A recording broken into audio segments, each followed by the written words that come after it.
Assalamualaikum warahmatullahi wabarakatuh. Salam. Allahumma sholli ala sayyidina Muhammad wa Salam. ala ali sayyidina Muhammad. Mau tanya Bu ya, kalau ada dua orang yang saling bersahabat tapi tingkatan ibadah mereka berbeda-beda. Yang si A ibadahnya kuat, amal baiknya banyak, dan si B amal baiknya sedikit, dosanya yang banyak. Yang saya tanyakan, bagaimana dua sahabat tersebut, apakah di akhirat kelak bisa bertemu? Gimana? Dua sahabat tersebut, apakah di akhirat kelak bisa bertemu? Bisa bertemu. Iya, soalnya si A pahalanya kan amal ibadahnya lebih banyak, dosanya sedikit. Kalau yang si B, dia merasa dosanya banyak dan amal ibadahnya sedikit. Apakah dua sahabat tersebut kelak di akhirat bisa bertemu lagi? Terima kasih. Wassalamualaikum warahmatullahi wabarakatuh. Bismillahirrahmanirrahim. Orang yang kebaikannya sedikit, dosanya banyak, bergaul dengan orang yang kebaikannya banyak, dosanya sedikit mungkin. Kenapa tidak? Orang jahat dengan orang baik pun bisa bersahabat. Tapi yang perlu diluruskan adalah niat di dalam hatimu. Hai orang yang sudah baik, apa yang ada di dalam hatimu di saat bergaul dengan orang yang tidak baik? Jika pergaulanmu dengannya adalah untuk membawanya pada kemuliaan, engkau selamat. Tapi kalau hanya bergaul saja, engkau akan ke bawah. Kalau hanya urusan makan bersama, atau hanya karena urusan ikut-ikutan arisan atau macam ke bawah, itu nggak punya misi. Jadi duduk dengan orang tidak baik tidak boleh, kecuali ada misi kita menyelamatkan dia. Maka baru saya akan bergaul dengan dia karena saya punya tujuan. Kalau Anda bergaul dengan orang yang di bawah Anda dari kebaikannya, maksiatnya lebih banyak dari Anda secara lahir, maka harus ditata hati.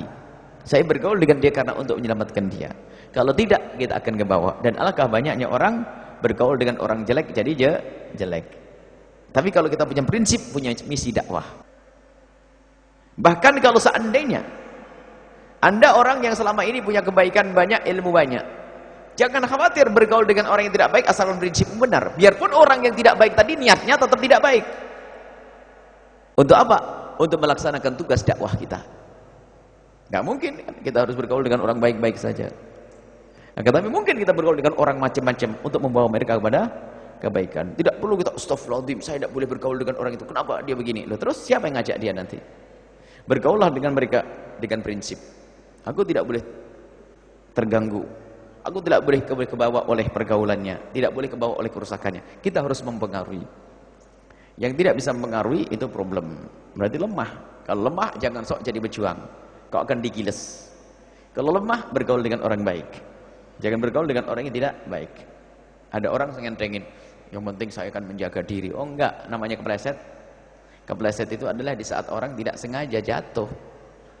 Karena tidak hati-hati, sudah tahu jalannya licin, jalannya ngebut, pleset. Itu kepleset. Maka orang banyak kepleset karena ngentengin.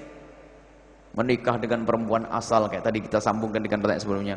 Yang penting kan saya bisa didik, saya kan ustadz. Jangan sombong ustadz. Istri mulai hamil ngerengek saja dah nggak bisa menegur saja. Istri ngerengek, ada apalagi kandungannya dari dia. Mau marah ada sambungan, mau negur nggak bisa. Begitu sebaliknya. Seorang istri, saya hebat, saya akan bentuk suami saya akan rubah suami saya. Dibentak begitu, pentelengin begitu, sudah nggak bisa ngapa-ngapain. Makanya jangan ngentengin sudah. Dalam pergaulan harus hati-hati kita. Kalau Anda tidak kuat, jangan Anda masuk ke wilayah tersebut. Karena Anda akan ke bawah. Tapi kalau Anda kuat, punya prinsip, Anda bergaul dengan siapa saja. Maka di saat seperti itu Anda punya manfaat besar untuk orang lain. Baik, wallahu a'lam bishawab.